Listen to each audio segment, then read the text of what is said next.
Assalamualaikum warahmatullahi wabarakatuh. Alhamdulillah, alhamdulillahilladzi hadana li hadza wa ma kunna linahtadiya laula an hadana Allah. Asyhadu an la ilaha illallah wahdahu la syarika lah wa asyhadu anna sayyidina Muhammadan abduhu wa rasuluh. Allahumma shalli wa sallim ala sayyidina Muhammadin wa ala alihi wa ashabihi wa man tabi'ahum ila yaumiddin, amma ba'd. Para hadirin yang berbahagia, yang semoga terhapuskan dosa sebab telah sabar menjalani proses ini, proses perawatan ya, proses akan rasa sakit yang dititipkan oleh Allah. Tentunya itu bisa menjadi pelebur dosa bagi yang bersabar. Pada siang kali ini saya akan membahas tentang manfaat ya, manfaat atau fadilah dari silaturahim. Silaturahim secara terminologi itu terdiri dari dua kalimat atau dua kata. Kalau di konteks bahasa Indonesia, kalimat di dalam bahasa Arab itu kata ya. Kalau di bahasa Indonesia yang namanya kalimat adalah rangkaian dari beberapa kata. Kembali kepada terminologi silaturahim, terdiri dari dua kata dalam bahasa Indonesia atau dua kalimat di dalam bahasa Arab. Silah dan rahim. Silah itu sendiri artinya menyambung, merajut ya.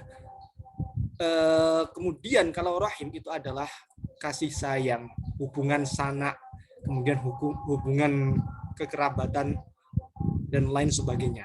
Silaturahim kalau secara etimologi tentu menjalin atau merajut hubungan kasih sayang sesama muslim, menjalin hubungan antar sesama saudara ya.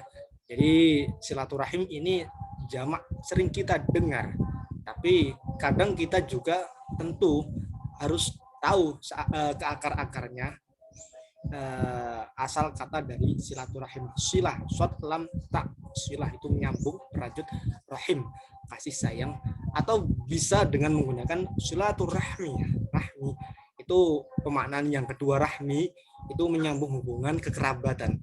Namun silaturahim sendiri itu tidak mesti menjalin hubungan baik pada orang tua terhadap anaknya, saudara pada sepupunya, pada saudara dari neneknya dan seterusnya.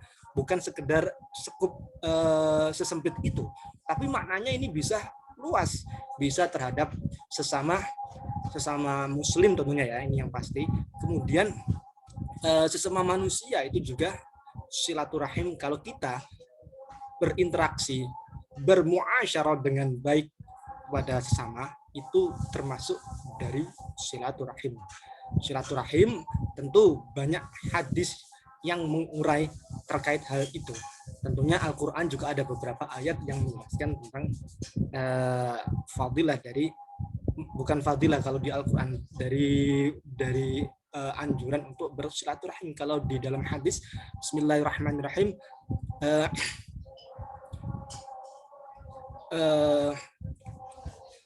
idza ahabba ajabsata fi rizqihi wa yunsha'a fi atharihi falyusil rahimahu ya.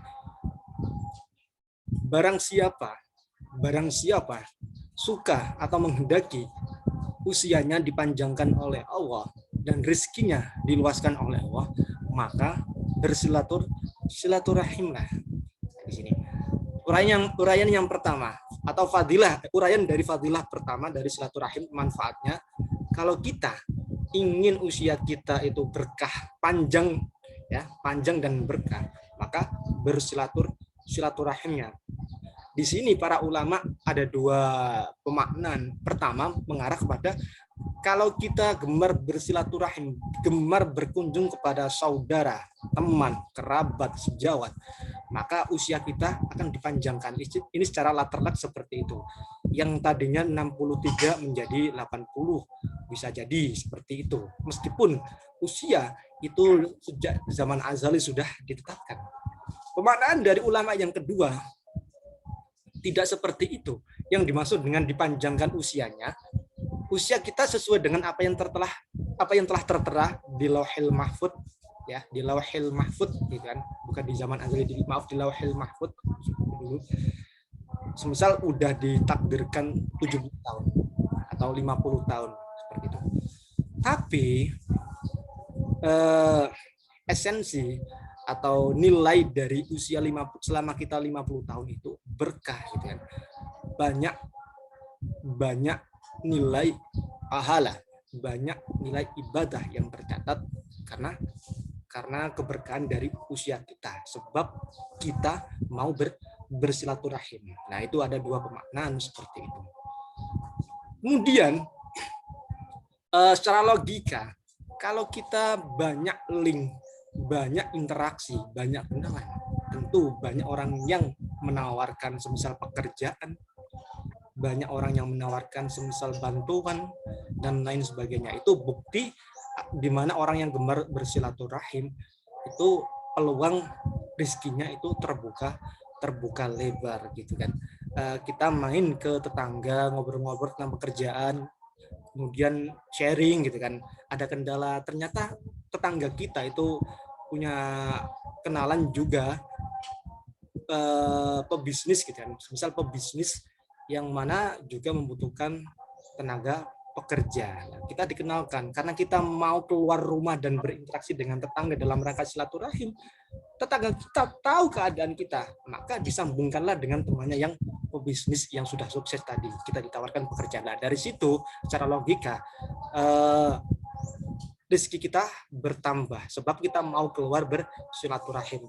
Dan tentunya silaturahim yang utama itu tetap mengarah kepada hubungan sana, apalagi dalam konteks sodako, karena as-sodako itu ala dirrahim tintani. Kalau di dalam hadis diriwayatkan sedekah terhadap sanak keluarga itu bernilai dua. Pertama sodakoton, ya sodako itu sendiri atau sedekah. Yang kedua wasilatun, yang kedua adalah bentuk silaturahim kita menyisihkan uang kita kepada kerabat kita atau yang masih ada hubungan sanak yang memerlukan, kita berikan. Dari situ ada dua nilai. Pertama, nilai sedekah. Pahala sedekah akan tercatat di buku amalan catatan amal kita. Yang kedua, itu bentuk silaturahim, ya, bentuk silaturahim.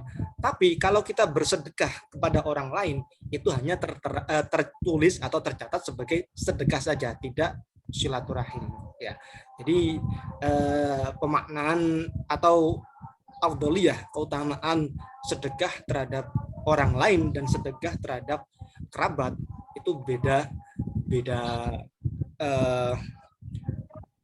keutamaan, ya, beda keutamaan dan fungsinya. Namun cara keseluruhan sedekah itu tetap hal yang baik tanpa memandang ini saudara atau bukan. Kalau konteks secara umum gitu kan, nggak perlu kita pilih-pilih kan, nggak perlu kita pilih-pilih. Tapi kalau kita bertepatan orang yang kita bantu itu saudara kita sendiri, maka ada dua nilai, sodako itu sendiri dan silaturahim seperti itu. Jadi silaturahim secara umum tentu seperti yang tertera di dalam hadis tadi itu adalah berpeluang untuk memperpanjang usia kita, meskipun ada dua pemahaman dari ulama. Yang kedua, itu bisa memperbanyak rezeki yang kita dapatkan. Dan tentu orang yang memutus hubungan persaudaraan, orang yang memutus hubungan silaturahim, ini tidak akan masuk surga sesuai dengan hadis la yadkhulul jannah qati'ur rahim. Tidak akan masuk surga orang yang memutus tali silaturahim, ya. Kalau kita masih punya unek-unek jahat, unek-unek iri terhadap tetangga kita, saudara kita, hilangkan itu, karena itu merupakan indikator kita tidak ingin menjalin hubungan baik, tidak ingin menjalin silaturahim terhadap tetangga, saudara, kerabat seperti itu. Toh bagaimana? Terus bagaimana kalau ada orang yang menzalimi kita? Orang yang menzalimi kita, mereka yang memulai. Apakah kita boleh membalasnya? Boleh, tapi hanya sekedar mukafah. Mukafah itu sesuai dengan apa yang ia kerjakan. Boleh kalau kita disakiti, dikata-katain, kita boleh mengata-ngatain, yang penting sesuai dengan apa yang ia lakukan terlebih dahulu. Namun bersabar itu lebih baik. Dzalika min azmil umur, karena bersabar atas kezaliman orang lain terhadap kita itu merupakan perkara yang penting. Wala in sabara wa syakara wa dzalika min azmil umur, seperti itu. Nah, inilah dua manfaat besar dari silaturahim. Dan uraian lain tentang silaturahim, bahkan silaturahim itu penting. Bahkan di sebuah sebuah keterangan kitab, ketika di pertengahan bulan Sya'ban, ya, nisfu Sya'ban, itu Allah tidak akan mengampuni dosa setahun orang yang pertama berbuat syirik tentu, yang kedua itu bermusuhan atau memutus hubungan baik atau memutus silaturahim. Maka dari itu para hadirin, ayo kita berbuat baik kepada siapapun ya, kepada siapa kita bertemu pada orang, kita mengulurkan salam ya, melontarkan salam, mendoakan bagi orang yang sakit, dan saling membantu, saling belas kasih.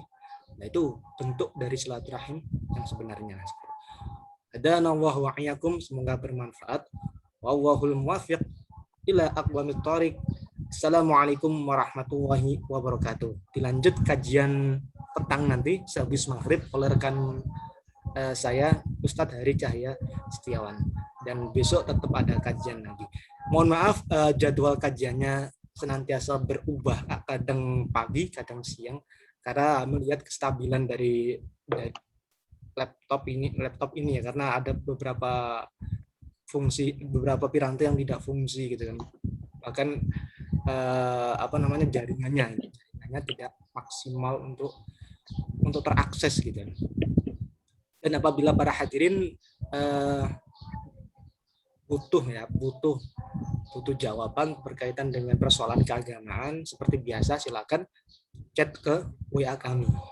24 jam insya Allah akan kami layani. Semoga segera diberikan kesembuhan, kembali kepada keluarga, beraktivitas secara normal, bisa beribadah secara khusyuk, kualitas ibadah kita meningkat, kuantitas pun juga demikian, dan semoga kita semua senantiasa dirahmati oleh Allah dan dianugerahi husnul khatimah. Amin amin ya rabbal alamin. Assalamualaikum warahmatullahi wabarakatuh. Waalaikumsalam warahmatullahi wabarakatuh.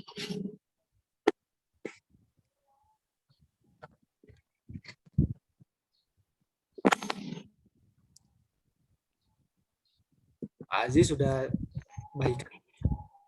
Sudah swab Pak Aziz? Ya? Sudah swab? Sudah, cuman swabnya tadi pagi, Pak Ustadz. Oh, hasilnya Insya Allah negatif besok sudah. Alhamdulillah. Besok. Rilisnya besok ya? Insya Allah negatif. Iya. Iya. Oh, semoga. Insya Allah negatif. Amin amin amin.